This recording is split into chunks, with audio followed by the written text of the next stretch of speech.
Hello, hello, hello. My name is Robert. I am the recovery guy, and you have entered into The Fix.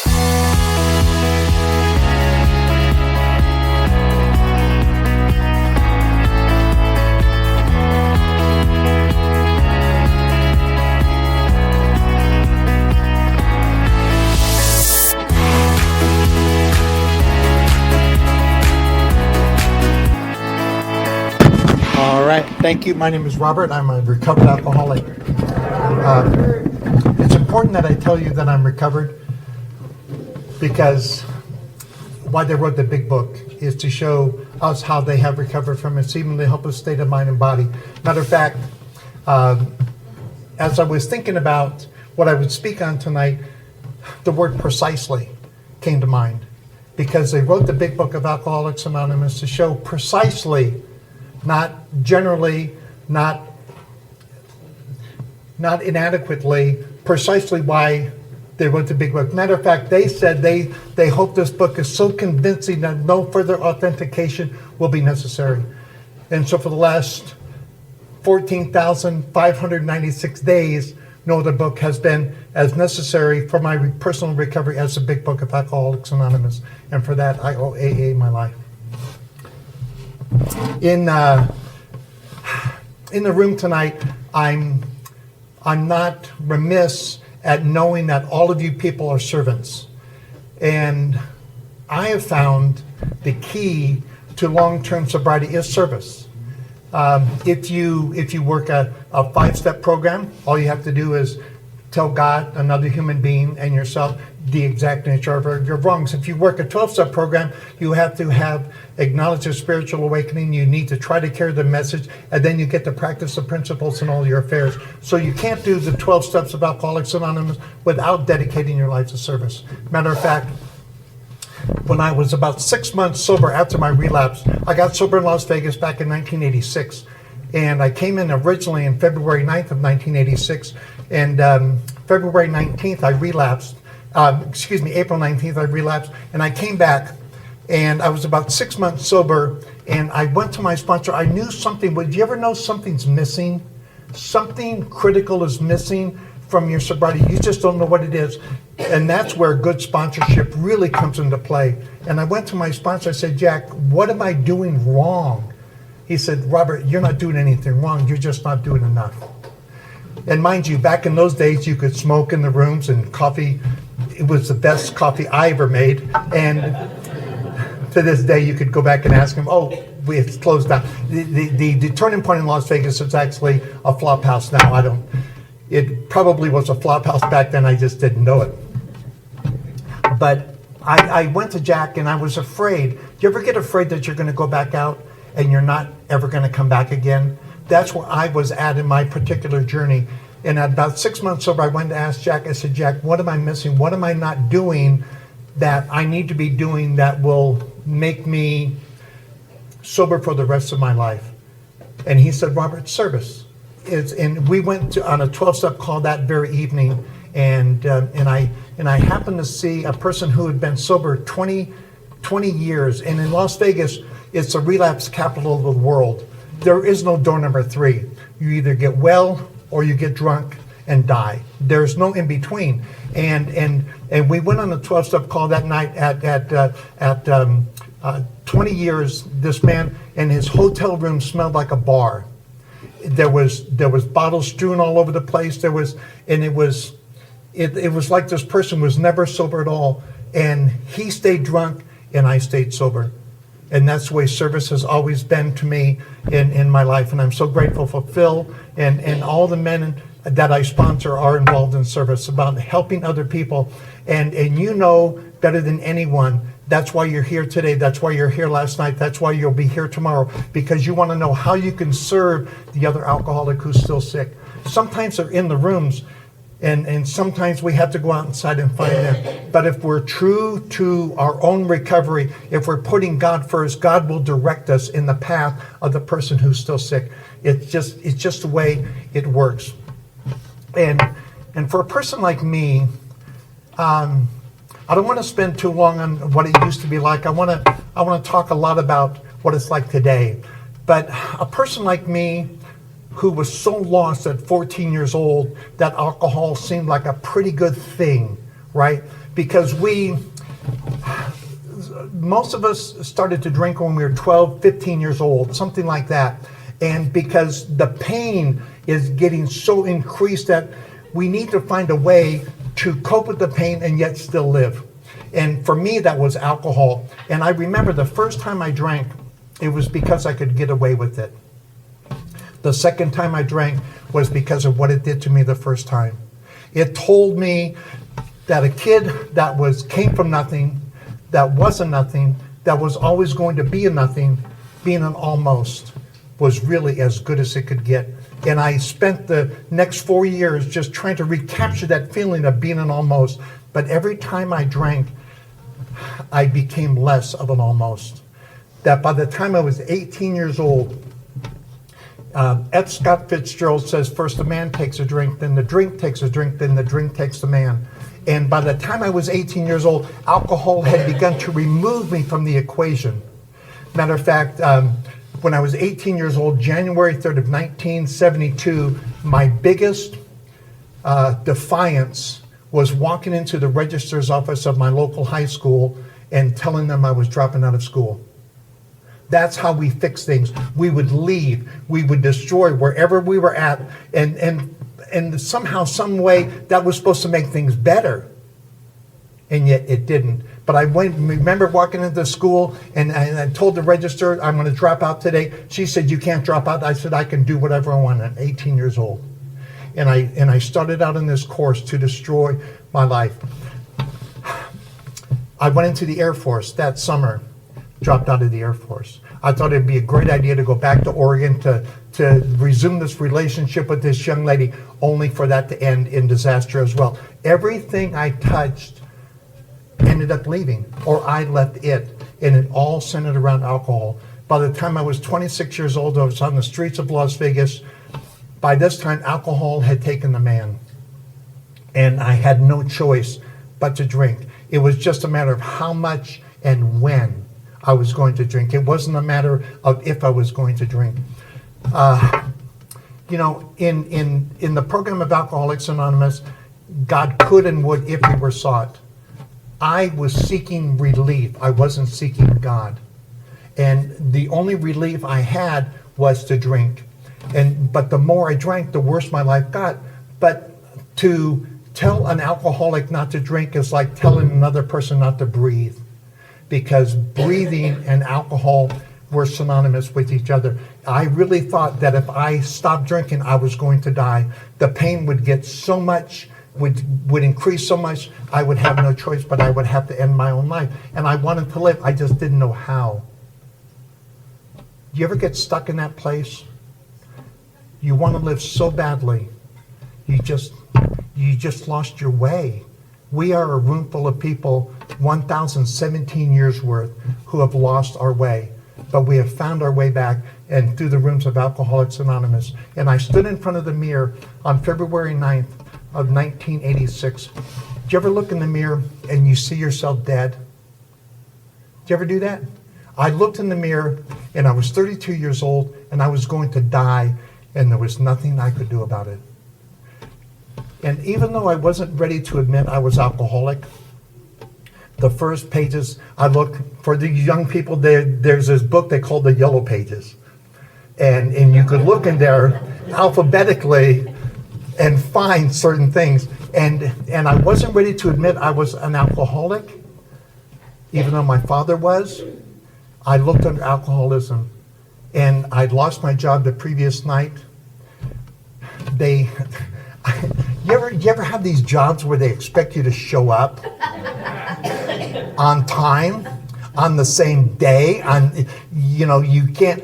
How many times can you say, I thought it was Monday and it was actually Wednesday, and it was actually 10 in the morning, not 6 a.m. in the morning? They don't like that for some odd reason, and so you can do that. I had an employer one time said, Robert, you're a great asset to me, but you're losing that. Someday you're going to be a liability, and when that time comes, I have to let you go. And that's the way I was. And I lost my job the previous night, and I had no insurance and I had no money, because in Las Vegas, one of my addictions became gambling, and along with the many other things that were there to do. And I called these places and I said, I need some help. They said, you have insurance, you have money. No, click, click. And on and on and on. Finally, I found the Nevada Treatment Center, and they said, if you can get $50 and be here within an hour, we will talk to you. So I called my dad, who was sober at the time. I said, Dad, I gave him the rundown, and he came and got me, and he took me to this place, and that was the beginning of my recovery. You know, in how it works, they talk about honesty, and I couldn't be honest with you because I thought you wouldn't like me. When you realize that Alcoholics Anonymous is the last house on the block, and the people that say keep coming back, they're only saying it because they don't know you. They don't know where you've been. They don't know what you've done. They don't know who you've done it with. They don't know what you know about you. And you're just afraid. I was so afraid that you wouldn't like me. So I told you what I thought you wanted to hear, and I memorized what you said. Because the more I got sober, the more I could remember. And I thought if I could just sound like you, I could be like you. But it says, rarely have we seen a person fail who has thoroughly followed our path. Those who do not recover are people who cannot or will not completely give themselves as a simple program. I was doing all of that, but I couldn't be honest. And you can't do the steps without honesty. Honesty, open-mindedness, and willingness. As a matter of fact, on page 30 of the big book, it says we have to concede to our innermost selves that we were alcoholic. This is the first step in recovery. Before we admit we're powerless over alcohol and our life had become unmanageable, we have to concede. My friend Tom Bennett, he's passed away so I can use his last name. Tom told me, it's 3 o'clock in the morning and the lights are out and nobody else is there. You know what the truth is about you. And we all know what the truth is about ourselves, especially before we come to the rooms of Alcoholics Anonymous. We know that they're right. We know that they're saying your drinking's getting you in trouble, you're going to lose your job, you're going to go to jail, this is that, you're going to lose your license. We say no. Alcohol can't be the problem because alcohol is breath. But alcohol became the enemy. But more so, the enemy was honesty. It says in the big book, our description of the alcoholic, the chapter to the agnostic, and our personal adventures make clear 3 pertinent ideas. A, that we were alcoholic and could not manage our own lives. B, that probably no human power could have relieved our alcoholism. And C, God couldn't when it fear sought. The line after that is really, really interesting. It says, being convinced. We are now at step 3. Well, step 3 was turning my will and my life over to the care of God. And I couldn't do that. I couldn't allow anyone else control over my life. Even though I knew I was killing me, I couldn't turn it over, especially to someone or something I couldn't see. But until I did step 3, until I was willing to not be in charge of my life, I was incapable of doing the rest of the steps. So I did the rest of the steps. I've only done 1 step 4, just so you know. I believe in the big book of Alcoholics Anonymous. I believe it's so authentic. I'm so convinced that I don't do step 4 anymore because I do step 10.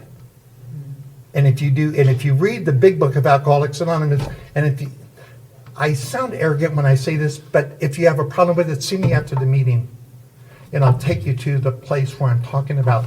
If you read step 10 in the big book of Alcoholics Anonymous, it will describe step 4 through step 12. And if you read the 12 and 12, it'll talk about periodic. It'll do a spot check inventory. It'll do an annual and a semi-annual house cleaning. It talks about you might want to do this with your sponsor. You might want to go on a retreat. We need to clean house. And step 4 was the first place I could clean house. I already knew. God certainly knew, because God had a front row seat to everything. I just had to tell you. And I was afraid of telling you. Fortunately, my sponsor, Max Brooks, told me when I came back into the rooms, I said, what do I do? And he said that we need to do the third step prayer. And I said, after that, what do I need to do? And he said, everything I tell you to do. And so at that point, I was more afraid of going back out than I was of whatever Max was going to tell me to do, because I wanted what you had. I wanted a job.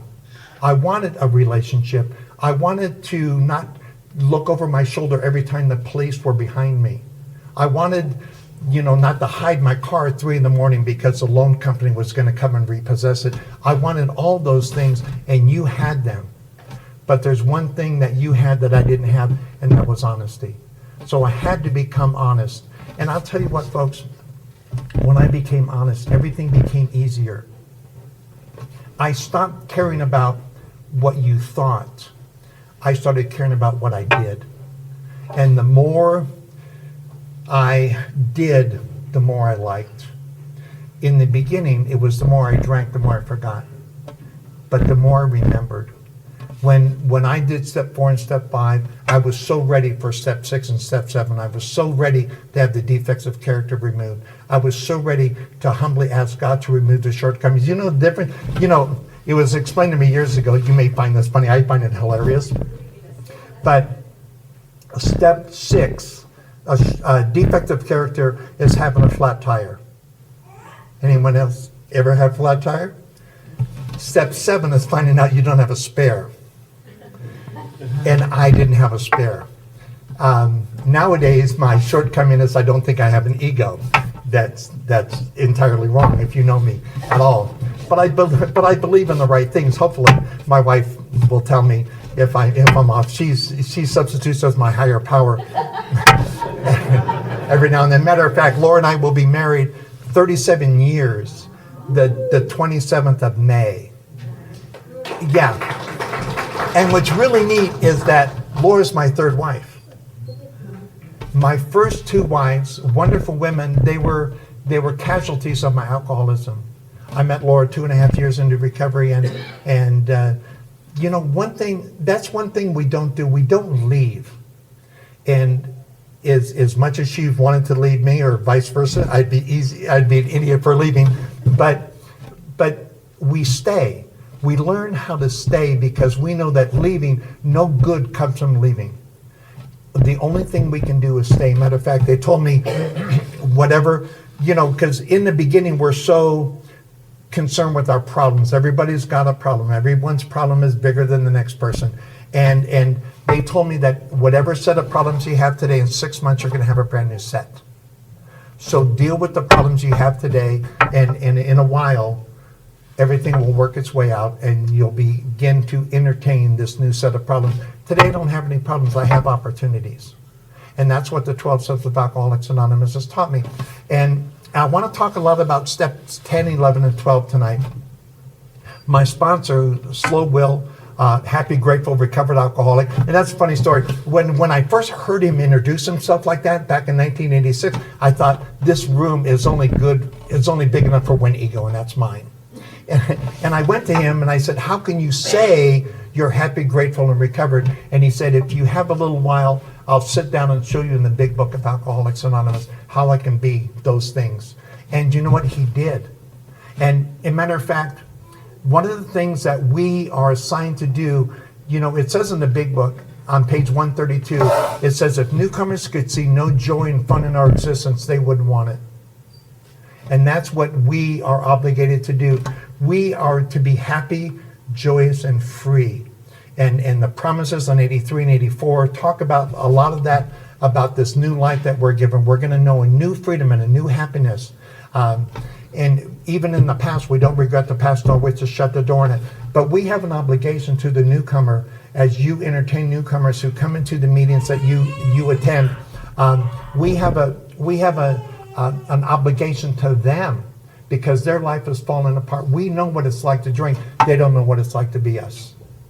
So we need to represent to them a sense of joyousness, a sense of freedom, a sense of happiness. It says outsiders are often amazed at when we burst into merriment over a seemingly tragic situation. But why shouldn't we laugh? For we have recovered. And I'll tell you right now, if you haven't recovered, why not? Why are you still a recovered alcoholic or a recovering alcoholic? Why aren't you recovered? What in the big book haven't you read? What can we do to help you? And it doesn't mean that we're cured, because we're not cured of alcoholism. For what we really have is a daily reprieve contingent on the maintenance of our spiritual condition. And if we check the sentence after that, it says every day is a day we must take God's vision into all our activities. If we're doing that, we should be recovered. And a lot of times people, did you ever read the book by Richard Bach, Jonathan Livingston Seagull? Raise your hand if you have. It's a fantastic book. One of the things about Jonathan Livingston Seagull, Jonathan was actually a seagull, Jonathan Livingston, and he was raised in a family of gulls who told him he could only fly so high. They didn't want Jonathan to fly because they were afraid to fly. One of the things that we need to do when a person comes into the room of Alcoholics Anonymous, that if you do this, you can have that. When I was first introduced, they took me to the back of the book. They said, you want to be well? Do you want to recover? Do you want alcohol to no longer be a problem? You want sanity to have been restored? You want to live a life of normalcy? Then you'll do this. If you don't do this, you can't have that. It's like if you don't eat your meal, you can't have dessert, according to Pink Floyd. Right? Quote the greats. And we need to carry that message into the meetings. So as we go, after I did step 6 and 7, I was ready to tell people I was sorry, because the people I'd harmed the most, they just wanted me to be sober. Matter of fact, on April 19th of 1986, my dad dropped me off at the Red Butler Motel on 15th and Fremont in Las Vegas, and it was a classy motel. You could pay by the hour. I'm telling you, it was classy. You could pay by the day, and you could pay by the week. They didn't entertain anyone who could actually have enough money to pay by the month. And my dad dropped me off, and he said, your mother and I aren't going to want you die. Do you remember being that person? Those are the people we're entertaining when they come into the rooms. If you ask them, they know it's the last house on the block. They know that if this doesn't work, where are they going to go? Because everyone's gone. In most of our lives, everyone is gone. The wife has left us. We're unemployable. The family has left us. The friends, they're long gone. And we're alone. And we walk into a room of people, and you say to keep coming back. And we haven't heard keep coming back in a long time. One thing I will never forget, what it's like being a newcomer. And I hope you haven't forgot it's like being a newcomer, because that's how we touch the person who's walking into the room for the very first time. And they're saying, I hope this works. I hope these are people that I can find a way with, because out there I'm dying and everyone's gone. And if you remember that, when we find a person who looks alone at a meeting, I've met some people for the 5th time. I'm 72 years old now, and the memory, so now I go up to people and say, have I met you before? Or are you new to this meeting? That's my line. And it's a 50-50 wash. Sometimes I've met them before. Sometimes they're my neighbor. I don't know. And sometimes they're brand new to the meeting. But we need to reach that, because we never forget. We don't regret the past, nor do we wish to shut the door on it. My past used to be, before step 4, used to be something that haunted me. But I'm not my past. I'm my present, and I am the future if I don't get hit by a bus on the way. Not with Laura. Laura can spare that. I'll get hit by a bus, she won't. But we're not who we used to be. We're who we are right now. We're clean, we're sober, we are representatives of Alcoholics Anonymous. And I'm proud to be a recovered member of Alcoholics Anonymous. I'm proud to be a treated alcoholic. And that's what steps 8 and 9 taught me, as I clear away that ledger, cleared away that past, and told people, I'm sorry, I'm not the same person. What can I do to make things right between you and me. Some people are more forgiving than others. Some people don't want anything. They just want us to be sober. Other people require something that we can't give, and that's their forgiveness. But we don't say we're sorry for them. We say we're sorry for us, because we need to clean things that are dirty, right? So steps 10, 11, and 12. My sponsor says if we clear away the wreckage of our present, it doesn't become the wreckage of our past. Think about that. Step 10 is clearing away the wreckage of our present. And it says when we are wrong. It doesn't say if we are wrong. It's expecting me to be wrong, which I am wrong on a regular basis. Sometimes I'm more wrong than others, but continue to take personal inventory, and when we were wrong, we promptly admit it. And that's what we need to do. And I tell people all the time that step 10 reminds me of my humanity, reminds me of my need for God. Fortunately, there's a step 11 where I sought through prayer and meditation to improve, not to establish, to improve. We have to have a contact with God before we get to step 11. If not, we've missed something along the way. Because God keeps us sober and gives us our direction. We sought through prayer and meditation to improve the conscious contact with God as we understood Him, praying only, inclusive word, only. If we're praying for anything else, the knowledge of His will for us and the power to carry that out. What is God's will? God's will is that we help another person. I leave meetings very discouraged sometimes, because AA recovery is not about me.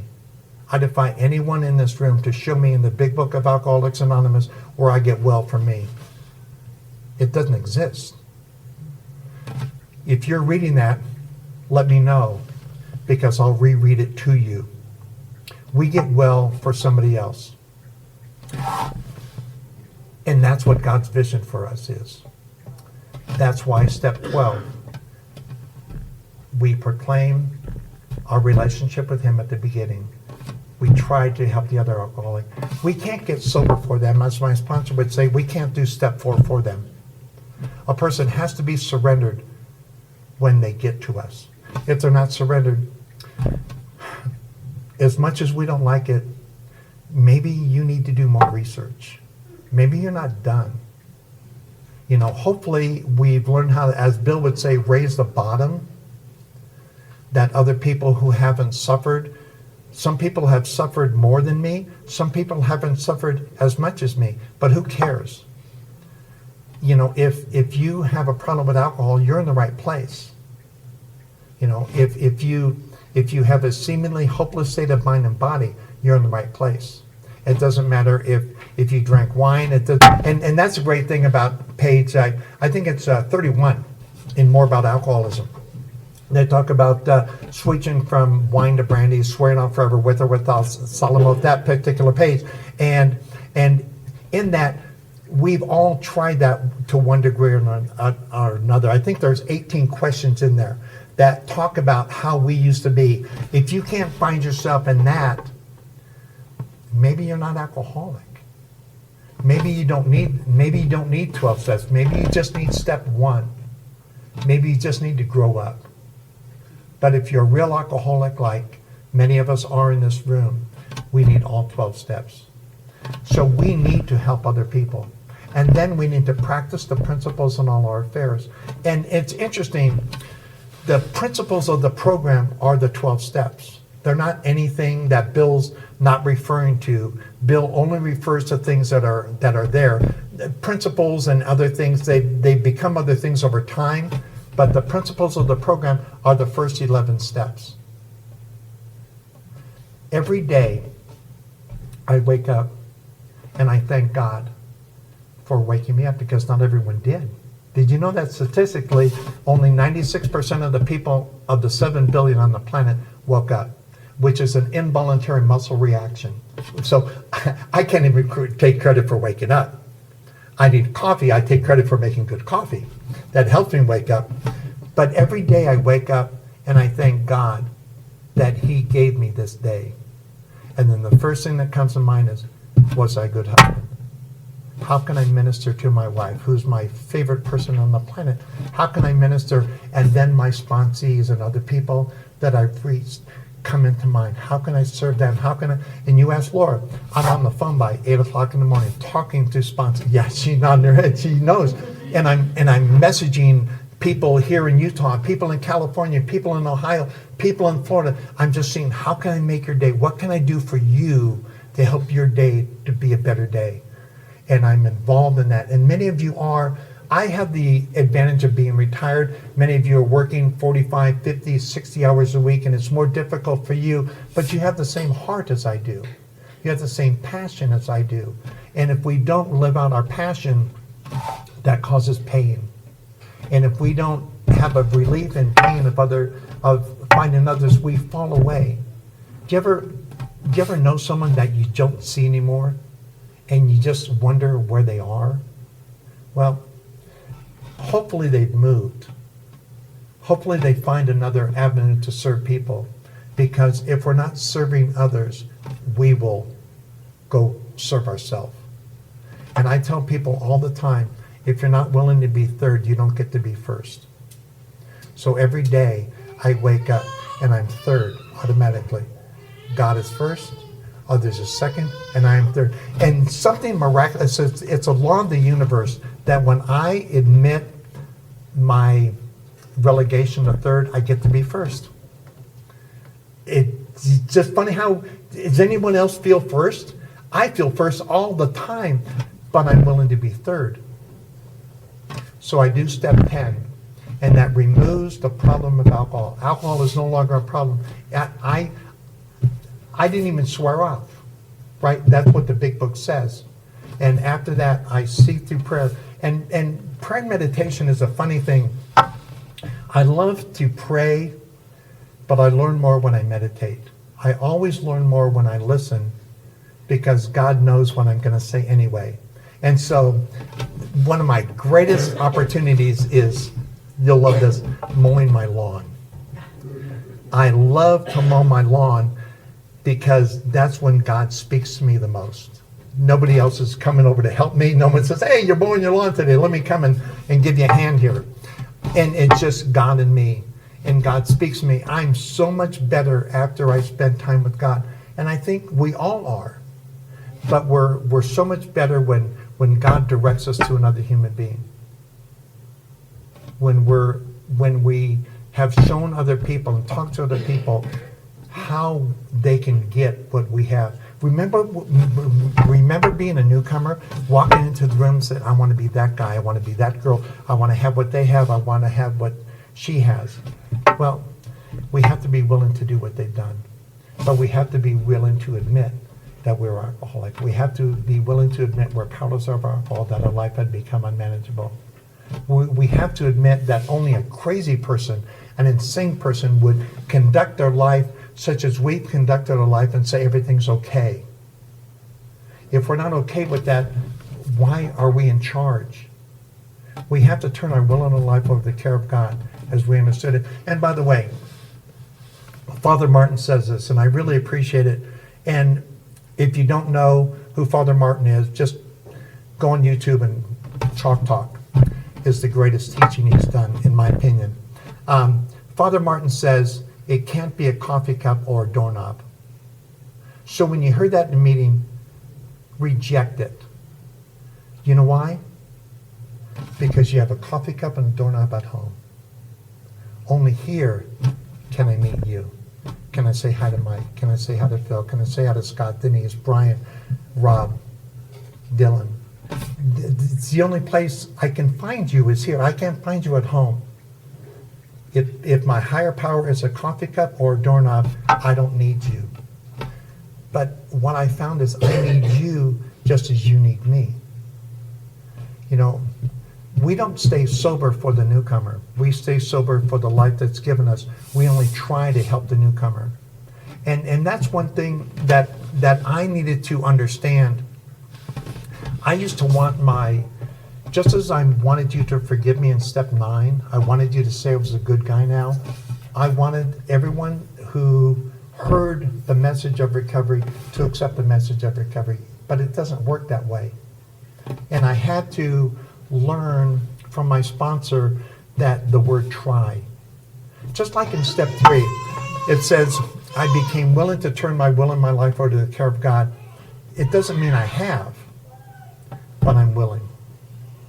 I'm willing to begin that searching, and I'm willing to begin that journey that will lead me into a moral and fearless inventory in step 4. And by that time, I forget about who God is and what God does. That's something that we really need to teach others. I'm still learning that myself. Oftentimes, I think about who God is. I have a very defined representation of God, but it's what God does. The thing that makes the rooms of Alcoholics Anonymous so beautiful, it says that we are people who normally would not mix, but there exists amongst us a fellowship, a friendliness, and an understanding, which is indescribably wonderful. I think that's page 17 of the big book. It talks about the people on a great liner when moment after rescue from shipwreck, when joyousness, camaraderie, and democracy pervade the vessel from steers to captain's table. And they talk about a person who is drowning, who is on the steerage, and a person who is next to them hoping to be saved, who could afford anything on the ship. And they're joined together. Here's the key, though. It says, their joy and escape from disaster does not subside to go their own individual ways. The feeling of having shared in one common peril is one element in the powerful cement which now binds us. But that in itself would have not held us together as we're now joined. The tremendous fact is that we have discovered a common solution. Welcome to the 12 Steps of Alcoholics Anonymous. And we are in charge of taking the people from the fellowship to recovery. We have to do it seamlessly so they don't even know it happened, just like it happened to us. I started liking these people so much, all of a sudden, the vines of recovery started to grow up around me, and I couldn't leave them if I wanted to. Many of you are in this room sober longer than me, but it says in the big book that God will show you how to create the fellowship you crave. Meetings of Alcoholics Anonymous and the fellowship I find in the rooms are something that's ingrained in my DNA. It's why you're here. And we need to help people stay long enough so the roots of recovery can take hold. And they can feel what we have felt. That no other drink, no other substance will get us to where we are feeling right now. And some of us have more challenging lives than others. I often say that we're one phone call away of having our apple cart turned upside down. And maybe your apple cart has been turned upside down and you're still here. For that, I admire you. Laura and I have had some challenges in our journey together, but nothing that has caused me to want to go drink.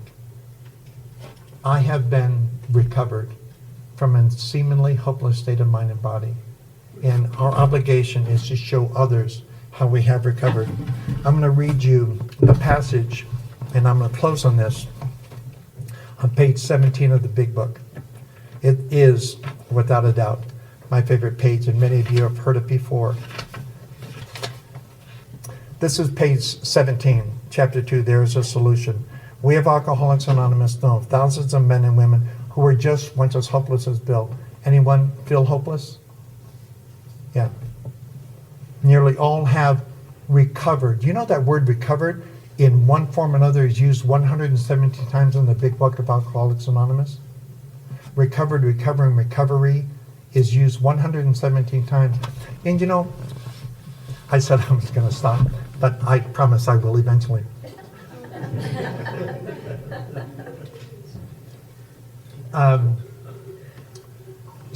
Did you ever have some people say, why do you say you're recovered? I ask them, why aren't you? Because they're the ones who have to defend themselves. I don't have to defend myself. I belong to a program that says I can recover. I can be recovered. Now, I stay in a position of recovery to maintain that recovery. That's semantics and that's grammar, and that's all good. But why aren't you recovered if you don't claim you are recovered? And that'll be my challenge, precisely why we wrote this book. We're average, that's my opinion, according to the big book of Alcoholics Anonymous. We are average Americans, all sections of this country, and many of its occupations are represented, as well as many political, economic, social, and religious backgrounds. We are people who normally would not mix. Come on, really? Would we be together right now in this room all together? We probably wouldn't be. There might be pockets of us, but we are people, but there exists amongst us a fellowship, a friendliness, and an understanding which is indescribably wonderful. Now, I feel, anyone else in this room feel wonderful? You can't describe it, you don't know why, but you just feel good about who you are and what you're doing. You know why? Because we remember what it was like before we found the solution. We're like the passengers of the great liner when moment after rescue from shipwreck, when camaraderie, joyousness, and democracy pervade the vessel from steers to captain's table. Unlike the feeling of the ship's passengers, however, our joy and escape from disaster does not subside as we go our own individual ways. The feeling of having shared in a common peril. And you know what? The Latin for that word common is human. There's nothing wrong with having a common peril. There's nothing wrong with having the disease of alcoholism.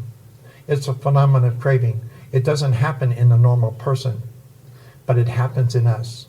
And even the doctors, in the doctor's opinion, they said the doctor with the most training, the most caring person in the world can only do so much. The answer must come from a power greater than himself. It talks about that in the Psychic Change. Anyway, the feeling of having shared in a common peril is one element in the powerful cement which now binds us, but that in itself would have not held us together as we are now joined. The tremendous fact for every one of us is we have discovered a common solution. We have a way out on which we can absolutely agree and upon which we can join in brotherly and harmonious action. This is the great news that this book carries to those who suffer from alcoholism. My name is Robert, and I'm a recovered alcoholic. Thank you.